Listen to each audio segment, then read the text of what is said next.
The air in the deep sectors of the Pentagon tastes different, recycled. Sterile and heavy, with the weight of decisions that change maps.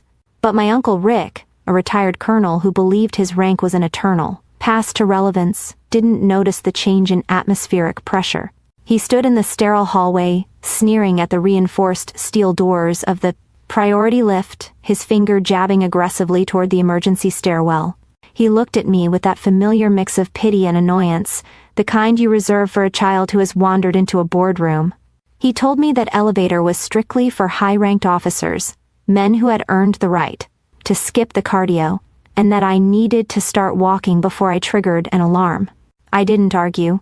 I didn't even blink. I just stepped forward, placing my boot squarely on the pressure-sensitive biometric mat.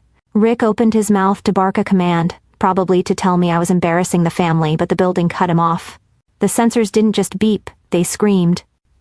The soft white ambient lighting in the corridor died instantly, replaced by a pulsing, blood-red emergency glow that washed over us. The display on the elevator didn't say, "Access denied." It flashed a sequence of numbers that Rick had likely never seen in his career. Then, the automated voice boomed from the ceiling, shaking the floor plates. Halt. Biometric confirmed. Protocol Spectre 01 initiated. Secure the deck. I watched the color drain from Rick's face. It was like watching a candle get snuffed out. His mouth hung open, half-formed words dying in his throat as he stared at the red light reflecting in my eyes. He looked at the machine, then at me, trying to process the impossible mathematics of the situation. He realized in that terrifying second that the building wasn't rejecting me, it was saluting me. The silence that followed was absolute, heavier than any lecture he had ever given me about respect or duty. Uncle Rick loved to talk about the chain of command. He worshipped the hierarchy because it was the only thing that gave him value. But he didn't realize that in the world of shadow intelligence, the chain didn't. It end with him, and it certainly didn't end with a retired colonel's badge. To understand how I broke his reality that afternoon, you have to understand the two lives I was living. And we have to go back to the invite that started it all. It began 2 days prior, with a heavy cream envelope that landed on my parents' dining table. It was an invitation for a legacy tour of the Pentagon, a special favor called in by Rick to show off my cousin Mark, a newly minted junior officer who wore his uniform like a costume he hadn't quite grown into. The invitation was addressed to the family of Officer Mark Jensen, a title that erased everyone else at the table. I was included, but the parameters were made painfully clear in the group chat almost immediately. I wasn't there as a guest of honor, I was there as the designated driver and the bag holder, expected to fade into the background while the real men talked business. The tension came to a head at the celebratory dinner that night. Rick stood up, tapping his glass with a fork until the room went quiet, demanding the attention he felt he was owed. He raised his wine glass high, beaming at his son while ignoring me completely. He toasted to the only one in the family carrying the torch, praising Mark for his real service and his sacrifice. Then, he turned his gaze on me, his eyes narrowing with that patronizing smirk I knew so well.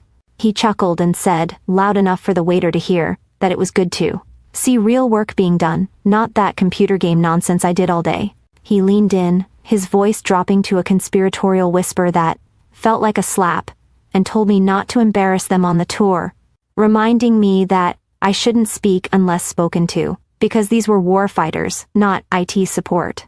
He thought he was bringing a sheep into the wolf's den. He had no idea he was walking the wolf right to her throne. To understand the sheer absurdity of that afternoon, you have to understand the mythology my family had built around my cousin, Mark, the family's undisputed golden child and a newly commissioned logistics officer.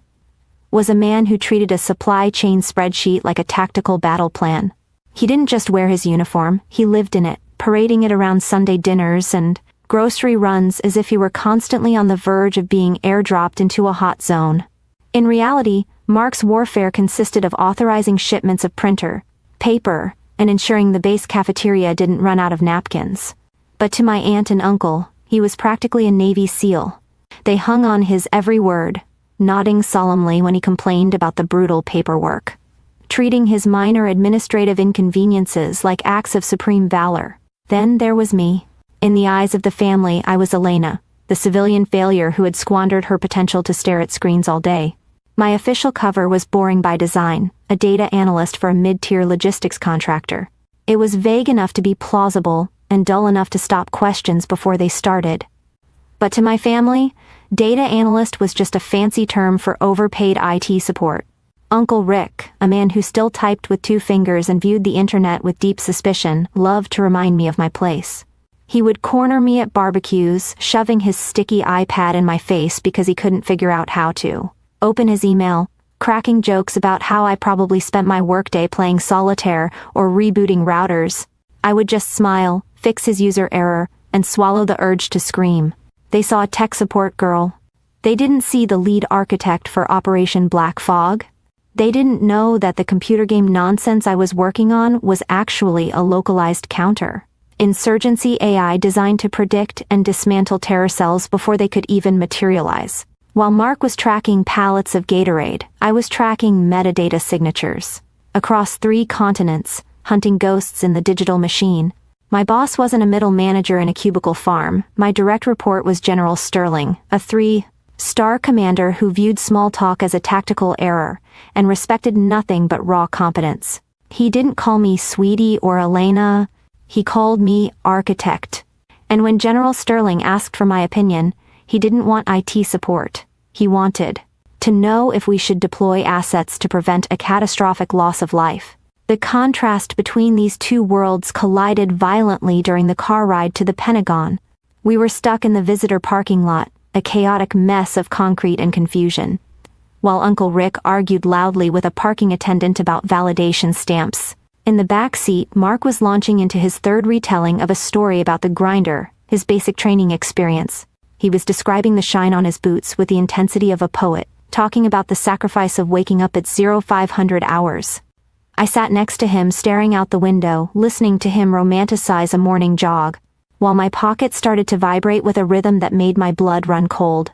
It was my encrypted phone. The pattern was specific, 3 short pulses, 1 long. Code black. I slipped the phone out of my pocket, keeping it low, shielded by my thigh. The screen was dark mode, text only. A priority alert from the Black Fog system had flagged a sudden anomaly in the Maghreb sector. A digital tripwire I had coded myself 3 months ago had just been snapped. A convoy was moving into an ambush. The system needed human authorization to scramble a drone wing for immediate interdiction. I had 30 seconds to make a decision that would determine whether 12 Marines lived or died. You don't understand the pressure, Mark was saying, gesturing wildly with a hand that had never held a weapon in anger. When the inspector looks at you, you can't blink. 1 smudge on your brass and you're done. I tapped the screen, my thumb hovering over the biometric confirmation. I scanned the raw data stream, processing the coordinates, the heat signatures, and the intercept logs. It was a valid trap. If I didn't act, the ambush would execute in 4 minutes. Are you even listening, Elena? Uncle Rick barked from the front seat, glaring at me in the rearview mirror. Mark is talking about discipline. You could learn something. I'm listening, I said, my voice steady, betraying nothing. Shiny boots. Very impressive. I exhaled slowly and pressed authorize. On the screen, a confirmation code flashed, assets deployed. Threat neutralized pending confirmation. I watched the status bar turn from red to green. Somewhere across the ocean, engines were screaming to life because I said so. I had just wielded the wrath of a god from the back seat of a Honda Odyssey. I locked the phone and slid it back into my pocket. My heart was hammering against my ribs, a secret drumbeat of adrenaline that nobody else could hear. Mark was still talking. He hadn't even finished his sentence about the boot polish. I looked at him, at his pristine uniform, his unearned swagger, his complete ignorance of the world that actually protected him, and I felt a strange cold pity. He was playing soldier. I was fighting the war. The car finally lurched into a parking spot. The engine died, and the silence should have been a relief, but Mark turned to me, his face smug and expectant.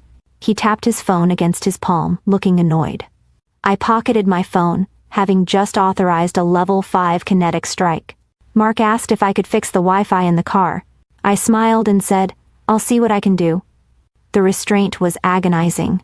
The tour was exactly the kind of performative theater I expected, a parade of ego marching down the polished corridors of national defense, Uncle Rick led us through the outer rings like a conquering hero, his voice booming off the stone walls as he pointed out the offices of men who had retired 10 years ago. He kept stopping random passers-by, asking if old Bill was still in logistics, only to be met with blank stares and polite, hurried excuses from actual staff who had work to do. It was painful to watch. A man trying to haunt a house that had already exorcised him, but Mark ate it up, nodding solemnly at every empty anecdote. To them, this building was a museum of their personal greatness. To me, it was just the office, and I was watching them stumble clumsily through my living room. Then, Rick made the turn I had been waiting for. He steered us confidently toward the Sector 7 high-value elevators. My pulse didn't quicken, but my mind sharpened, instantly shifting into the cold, analytical state I used for threat assessment. These weren't public lifts, they were hardened transport conduits that required a Yankee white background check or a level 5 biometric tag just to light up the call button. I looked at the heavy steel doors and saw the invisible digital fortress guarding them. Rick just saw a button he felt entitled to push. I slipped my hand into my jacket pocket, my thumb tracing the familiar screen of my encrypted device. I didn't look down as I typed the command to General Sterling's aide ETA to Sector 7, family in tow. Initiate protocol, civilian oversight. It wasn't a request for help, it was a coordination of assets, moving pieces on a board only I could see. The reply vibrated against my palm a second later, standing by, ma'am, and a cold satisfaction settled in my chest. I wasn't just the niece being dragged along for the ride anymore, I was the architect of the environment they were walking through. I decided to tighten the noose with a little innocent concern.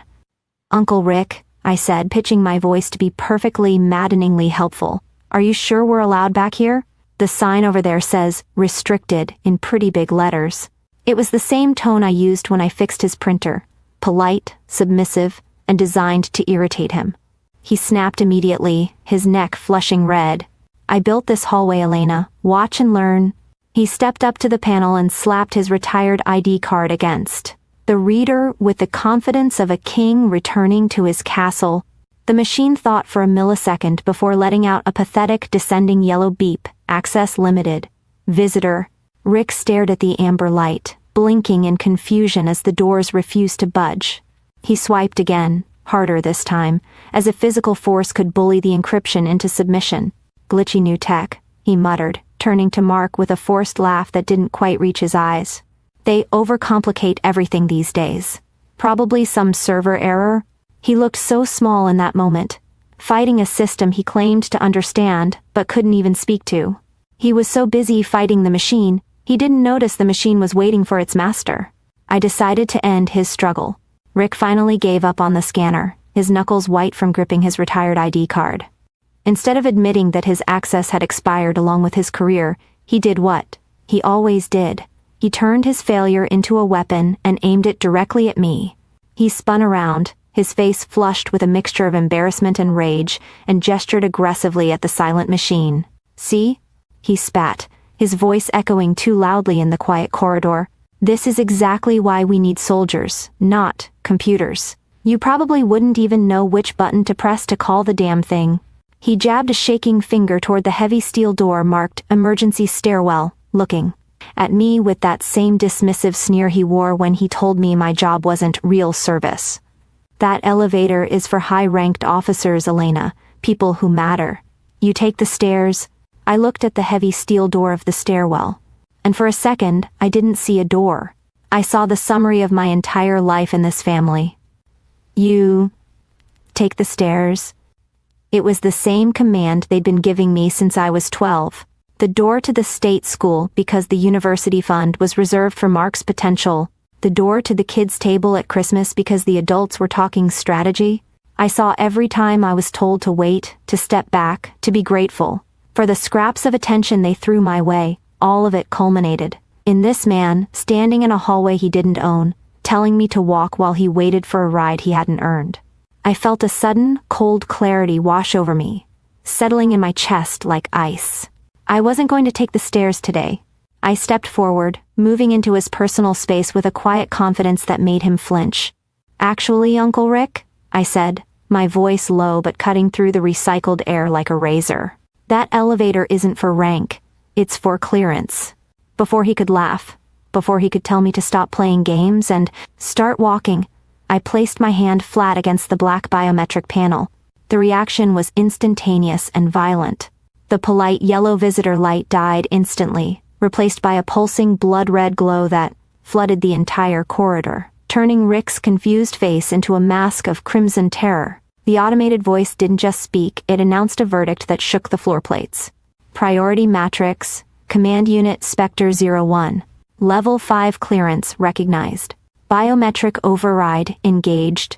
I saw Rick's jaw literally drop, the air leaving his lungs as if he'd been punched in the gut. He stared at the panel, then at me, his brain failing to reconcile the niece who fixed printers with the operator who just commanded the building to kneel. He looked like he was seeing a ghost. The heavy steel doors didn't ding, they hissed open with a hydraulic sigh. Inside, the car wasn't empty. Standing there, flanked by 2 stone-faced military police officers, was General Sterling. He looked impatient, checking his watch, his 3 stars catching the red emergency light. Rick's military conditioning overrode his shock. He snapped to attention so fast his heels clicked, throwing up a frantic, trembling salute. "General," he shouted, his voice cracking like a teenager's. I was just explaining the... General Sterling didn't even blink. He walked right past the saluting colonel and the gaping junior officer as if they were furniture. He stopped directly in front of me. He didn't salute, and he didn't scold. He extended his hand, the hand that signed the orders Rick only dreamed of reading.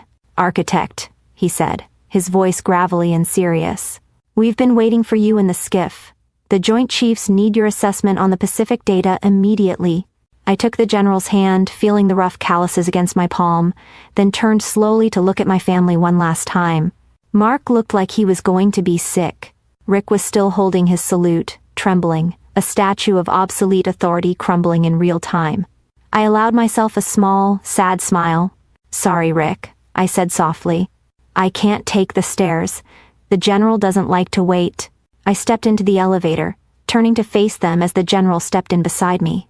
The doors hissed shut, sealing me in my world and leaving them in theirs. The silence in that elevator was the loudest applause I'd ever heard. As the elevator doors sealed with a pressurized hiss, the noise of my family didn't just fade. It was severed, cut off as cleanly as a corrupted line of code. The pulsing red emergency light flickered once, then settled back into the calm, clinical white illumination of the secure sector. The silence that followed wasn't empty. It was heavy with the hum of high voltage, machinery, and the unspoken understanding of the people standing inside.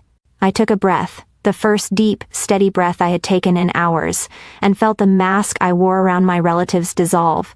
My posture shifted, my shoulders dropping the defensive tension I'd carried since. The parking lot, returning to the stance of the operator who belonged here. General Sterling stood beside me, staring straight ahead at the floor indicators as they raced upward. He is a man who treats facial expressions like limited resources, rarely spending them without a tactical reason. But as the elevator climbed past the 3rd floor, bypassing the layers of bureaucracy that Uncle Rick worshipped, I saw the corner of the general's mouth twitch. It wasn't quite a smile, it was too sharp for that, but it was an acknowledgement. He didn't look at me when he spoke, he just kept his eyes on the rising numbers. "Family?" he asked, the single word carrying a weight of dry amusement. I nodded, keeping my eyes forward as well. "Civilian sector issues, sir," I replied, my voice steady. "They have trouble interpreting the data." The general let out a short, sharp laugh, a rare sound that echoed in the steel box. "Understood," he said. "Keep them outside the perimeter, architect. We need your head in the game." That was it. No interrogation, no lecture, no demand for an explanation about why a retired colonel was screaming in the hallway. In my professional world, competence was the only currency that mattered. If you could do the job, the baggage you left at the door was irrelevant. I felt a profound sense of peace settle over me. A feeling of coming home that I had never once felt at my parents' dining table. I spent the next 6 hours in the skiff, the sensitive compartmented information facility. The room was a windowless fortress of screens and servers, humming with the invisible war we fought in the dark. I briefed the Joint Chiefs, I realigned the satellite tracking for the Pacific Theater. And I stopped a data exfiltration attempt that would have compromised a carrier group. It was high stakes, exhausting, terrifying work. And yet, compared to the exhausting performance of pretending to be lesser than I was for my family, it felt like a vacation. When I finally exited the building, the sun had long since set, leaving the massive parking lot bathed in orange sodium light. The air was cool and smelled of ozone and exhaust. I walked to where the Honda Odyssey had been parked, but the space was empty. They hadn't waited. I pulled my personal phone from my bag, not the encrypted one, but the civilian burner I kept for social obligations. There was a single text from Mark, sent 4 hours ago. Dad's pass got flagged for an attempted security breach. We had to leave. Who are you? I stared at those 3 words. Who are you? And felt a strange, melancholy satisfaction. It was the question they should have asked me 10 years ago. They should have asked when I started winning coding competitions they didn't understand. They should have asked when I stopped coming home for minor holidays because I was working. But they never asked because they thought they already knew. To them, I was the backdrop, the extra in the movie of their lives. Now, finally, they realized I was the director. I didn't reply. Instead, I scrolled through the security logs on my secure device, just out of curiosity. I wanted to see the extent of the damage. The report was concise and brutal. Because Uncle Rick had attempted to force a biometric override on a top-secret Psi elevator, using a retired, low-level ID, the system had flagged him as a potential insider threat. It wasn't a criminal charge, nothing that dramatic, but it was an administrative death sentence for a man like him. His visitor privileges were suspended pending a formal review board. The irony was delicious. Uncle Rick lived for his legacy. He lived to bring people to this building, to walk them down the halls and tell them stories about how important he used to be. He treated the Pentagon like his personal country club. Now he was blacklisted from the visitor center. He couldn't even get into the gift shop. The very system he worshipped, the chain of command he used to bludgeon me with, had identified him as a liability and locked him out. He hadn't just lost face, he had lost his stage. Thanksgiving arrived 3 weeks later. The group chat had been unusually quiet, no demands for potato salad, no schedule for Mark's arrival. I received a formal stiff text from my aunt asking if I would be attending. I looked at the message, and I looked at my internal ledger. I saw the years of sitting at the kids' table. I saw the smirk on Rick's face when he called my career a hobby. I saw the way they looked through me, as if I were made of glass. I realized I didn't want to go. Not because I was angry that fire had burned out in the elevator, but because I simply didn't fit anymore. I had outgrown the box they built for me. I sent a reply, work conflict. Deploying a patch. I didn't leave it at that, though. I sent a courier to the house with a gift. It was a bottle of extremely expensive, aged scotch, something Rick would recognize as high class, something he would assume he deserved. But I didn't sign the card with love, Elena. I took a black pen and wrote, in neat, block letters, enjoy the dinner. From the IT support, I spent that Thanksgiving alone in my apartment, ordering takeout and reviewing code. It was quiet. It was peaceful. And for the first time in my life, I didn't feel lonely. I realized that family isn't just shared DNA or a shared history of obligation. My family were the people who stood next to me when the red lights started flashing. My family were the ones who saw the wolf, not the sheep. My uncle spent his life chasing rank so he could look down on people. I spent mine chasing competence so I could look after them. And trust me, the view from the quiet professional's desk is a hell of a lot better than the view from the cheap seats. If you're the black sheep holding the wolf's power, let me know in the comments. Access granted.